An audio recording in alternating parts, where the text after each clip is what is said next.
Hey, up. Hey! Where's Lois? She couldn't make it. You know, I can't believe you're really going out with a woman named Lois. I know, finally. But George, guess who her boss is? Duncan Meyer. Duncan Meyer? Who's he? Elaine, only one other person in the world knows what I'm about to tell you, and that's George.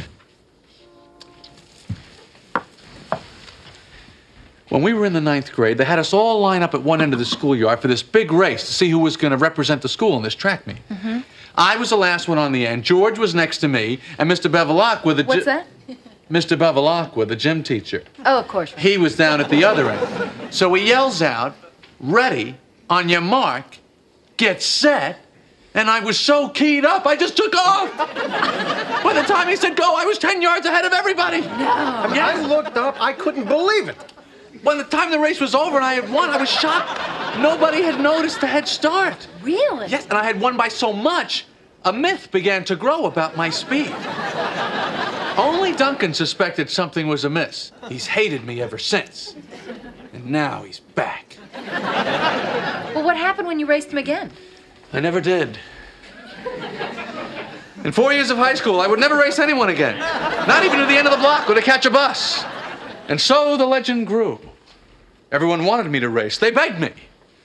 The track coach called my parents, pleading, telling them that it was a sin for me to waste my God-given talent. But I answered him in the same way I answered everyone. I choose not to run. So now Duncan is back.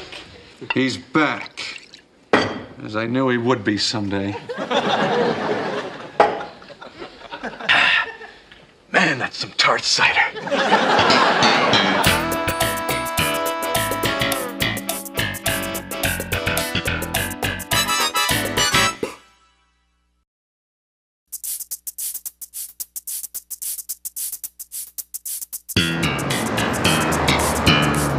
What were you doing watching the door anyway? He asked me to. We were getting along.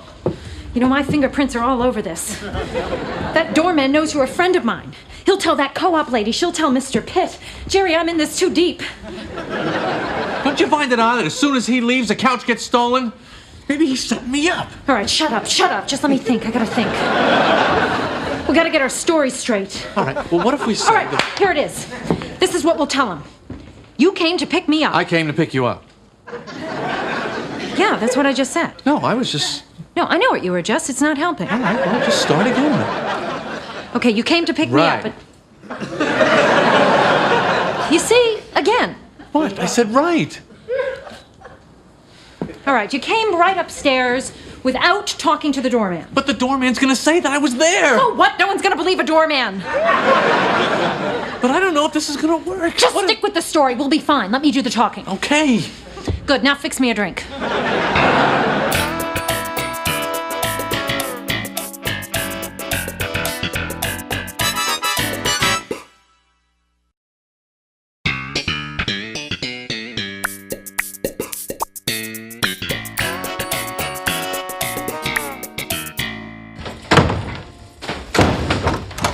Hey, Jerry, you're a smart guy, right?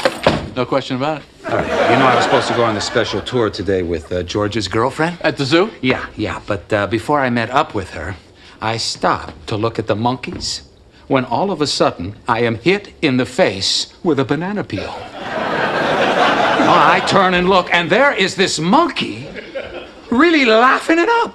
Then someone tells me that he did it. Well, I pick up the banana peel, and I wait for that monkey to turn around, and then I let him have it. Kramer, you threw a banana peel at a monkey? Well, he started it. It's a monkey, Kramer. Well, he pushed my buttons. I couldn't help it, Jerry. Well, I still think it's wrong. All right, fine. You take the monkey's side. All right, go ahead. I'm not taking anyone's Well, side. I know what happened, Jerry.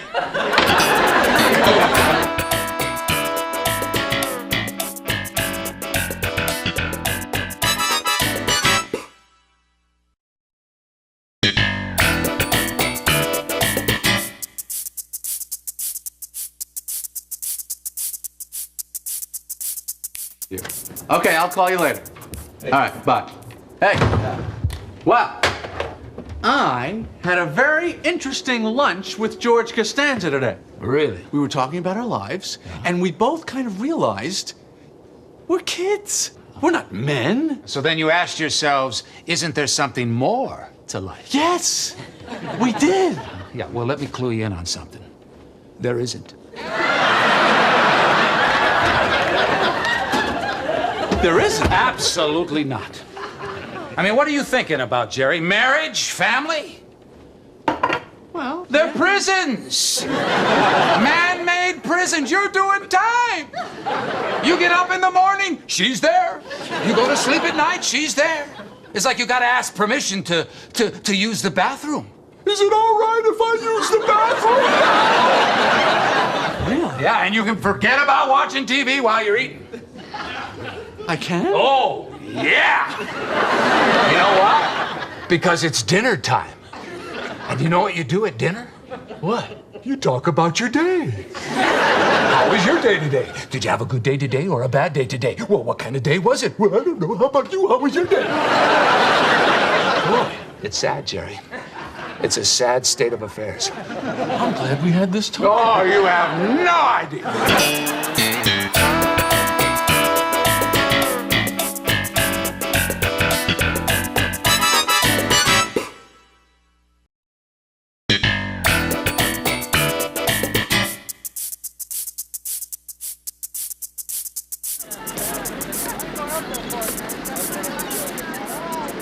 So I started to walk into the water.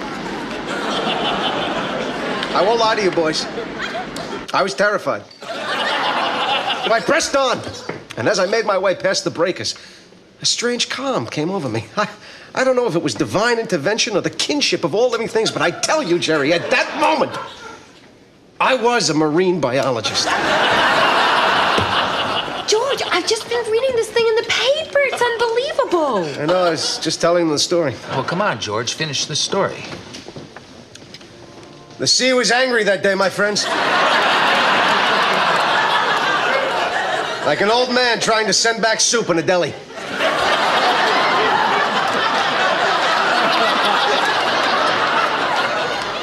I got about 50 feet out, and suddenly, the great beast appeared before me. I tell you, he was 10 stories high if he was a foot.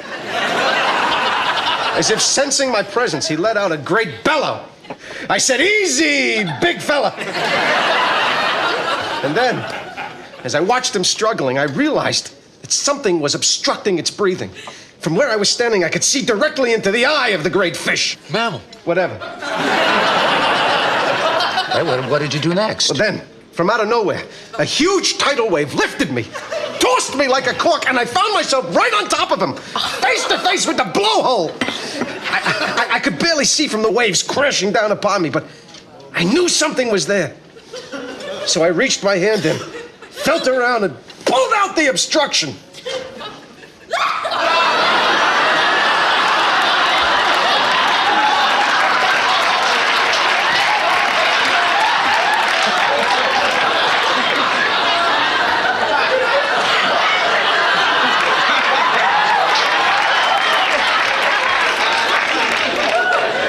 What is that, a Titleist?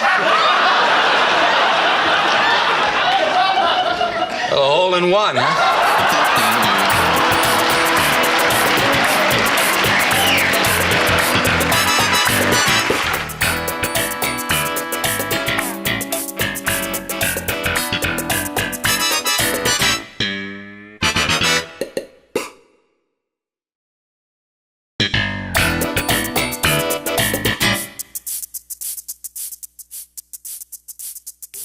My parents live in Florida now.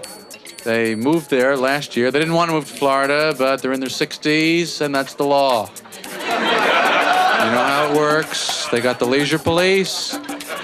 They pull up in front of the old people's house with a golf cart, jump out. Let's go, Pop. White belt, white pants, white shoes. Get in the back. Drop the snow shovel right there. Drop it.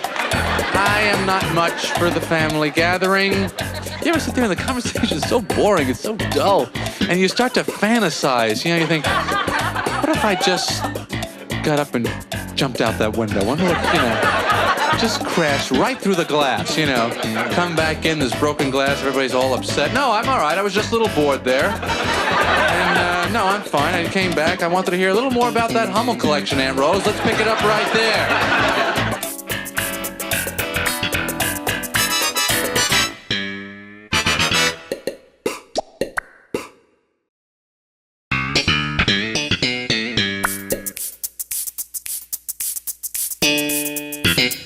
What did you go up there to heckle her for? Because she came down to the club and heckled me. I give her a taste of her own medicine. Oh, yeah! You gave her a taste of medicine, all right. Well, I didn't want her to have an accident.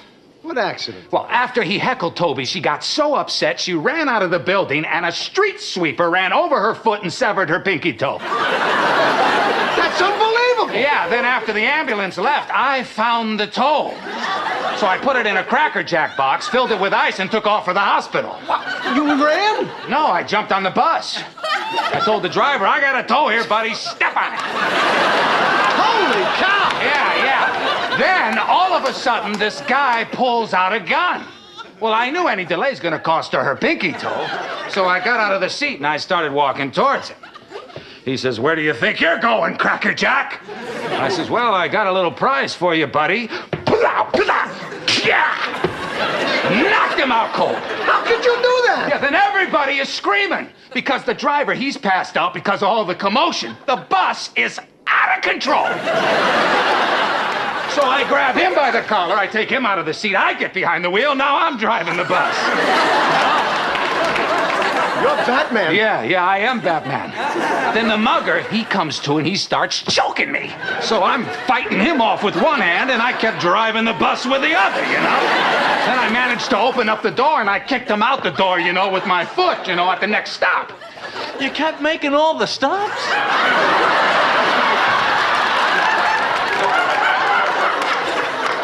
Well, people kept ringing the bell.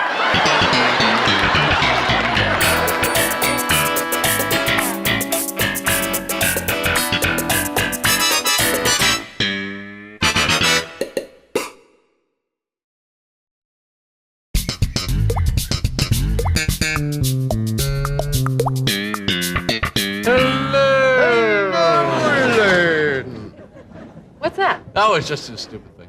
Well, I'm sure it's stupid. It's not about me, is it? No! Not at all. Oh, me! All right. You know this girl Claire I'm seeing? Yeah. Well, he and I started joking that when she falls asleep, her stomach stays awake all night and talks to me. How's he talking? Well, the belly button's like a mouth. I'm bored. Talk to me. Oh, I gotta start taking these stupid warnings more seriously.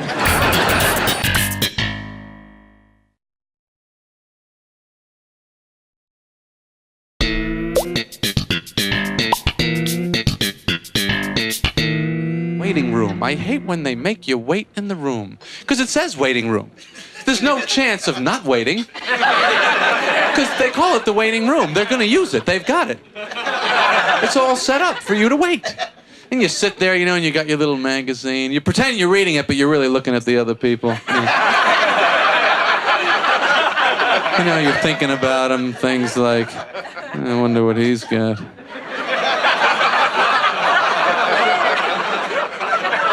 As soon as she goes, I'm getting her magazine. Yeah.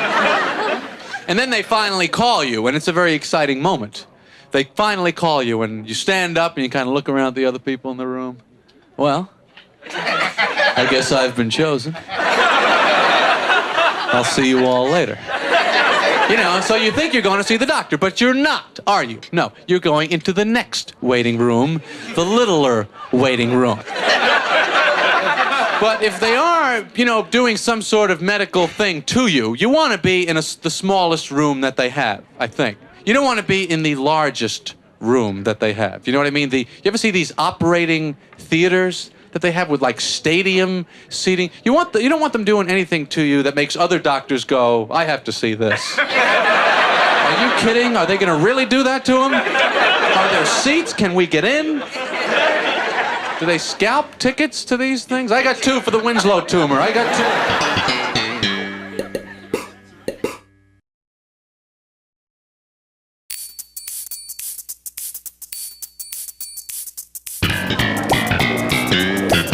right, how about this one? Let's say you're abducted by aliens. Fine. They haul you aboard the mothership, take you back to their planet as a curiosity. Now, would you rather be in their zoo or their circus? I gotta go zoo. I feel like I could set more of my own schedule. But in the circus, you get to ride around on the train, see the whole planet. I'm wearing a little hat, I'm jumping through fire. There are little alien heads in my mouth. At least it's show business. But in the zoo, you know, they might put a woman in there with me to, you know, get me to mate. What if she's got no interest in you? Well, then I'm pretty much where I am right now. Just got to take a ride on a spaceship.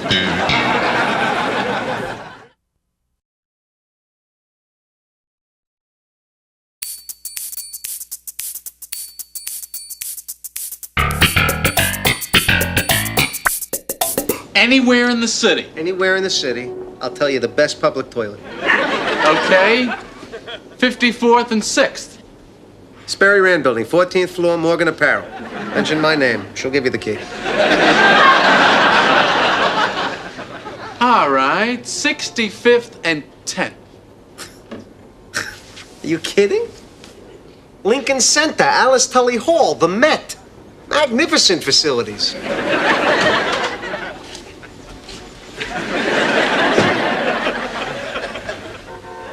I never knew I could drive like that.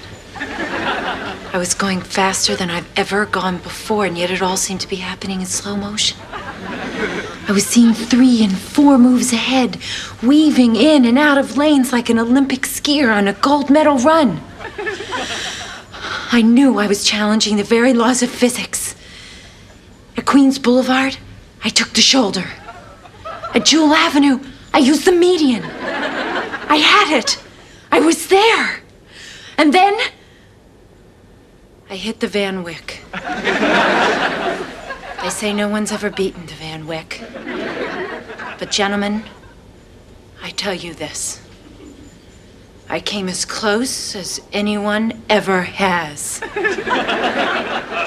And if it hadn't been for that 5-car pileup on Rockaway Boulevard, that numbskull would be on a plane for Seattle right now instead of looking for a parking space downstairs.